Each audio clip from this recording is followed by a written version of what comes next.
You know?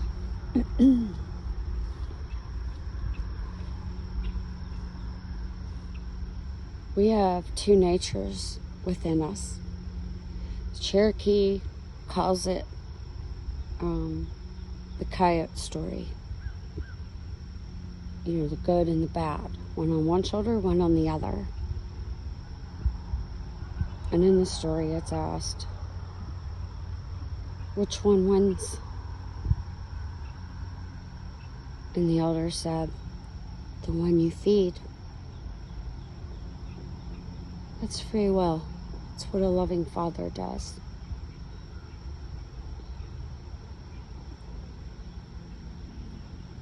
But something I realized, those two natures, one is a lamb and one is a beast.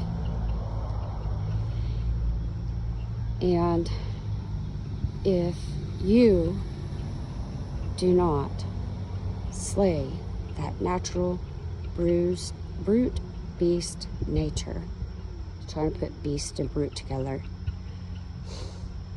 My old partner, she always said I did it all the time, and she called them Karenisms.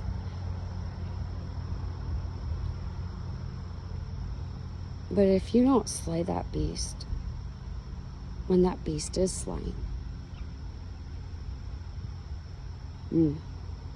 it's not good. Because if you are a beast and you slaying the lamb within, it's unworthy. If you are a lamb and you slay the beast within, it's a lamb standing as if it had been slain. Some words of wisdom. It's what Father revealed. And this is him, y'all. Don't give me credit for this. I'm just a willing vessel because I see how bad the world's getting. And as a mother, especially the heart of the home, we're gates, we're doors. And we either build our home or we destroy our home. We build our community or we destroy our community. Women are emotional for that reason. And men are made to be protectors. I know a lot of mercy goes out because we're all traumatized by something that's occurred in life. And we have to figure out how to help each other get through that. And have patience. And ask for understanding. It's within.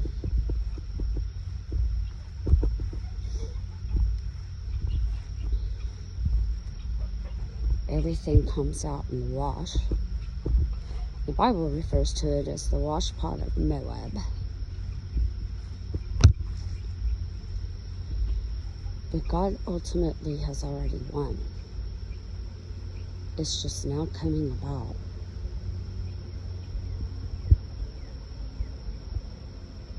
Because if you slay your innocent lamb within and become a natural brute beast, God will show you that's mercy.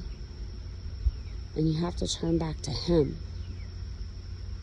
And that's where grace comes for restoration.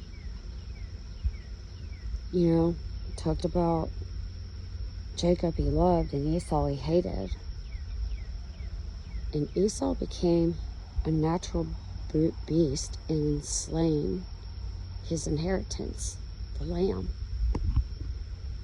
and had no one to blame but himself. You know, everybody's like, oh, well, Jacob still planted him. Yeah, he did. But Esau's failure was to turn to God and ask for discernment and teach him and trusting on God for selfish desires, greedy gain, pain that's more than you can bear. Being the bigger person is saying I'm sorry with nothing else to say. Because we all make mistakes. Two people have a testimony between each other, two visions, two ways to see things.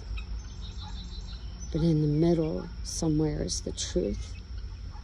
And it doesn't matter who's more wrong or who's more right, because it takes two. Speaking from personal experience. And let me tell you, when I've went back and just apologized and was like, I'm sorry for the mistakes I made, it releases you. It's so freeing to let the past go and move on. Too many want to hang on to things, and it's not our baggage to carry. Just lay it down. Leave your gift and walk away. That's actually biblical too. I just realized it. When I do my videos, so many people are so fake and they clip stuff. And if you're doing different views or whatever, different sceneries, that's one thing. But when you're talking and you're not shooting it straight from the heart, straight from the hip, the belt of truth, where the word lies, the sword of the Spirit, it just seems faked and controlled. You're not just coming out with nothing in your hand, and this hand has the phone. You depend on God to give you the words. It says to not pre-plan what you're going to say. He'll give you the words when you walk by faith. Everybody has that capability. Everybody can have that gift. It's just whether you're willing to endure and pick it up and show obedience. It's all is required. Especially in a world that doesn't like obedience and correction. But make no mistake, correction is coming. And it'll be by God's hand. Because when you've been in the fire and you see how you were protected in all at God and how He's protected you through all of this, and you're still here, you're still standing, still taking the high road when it's not the easy road, you'll be protected. He won't be able to touch you.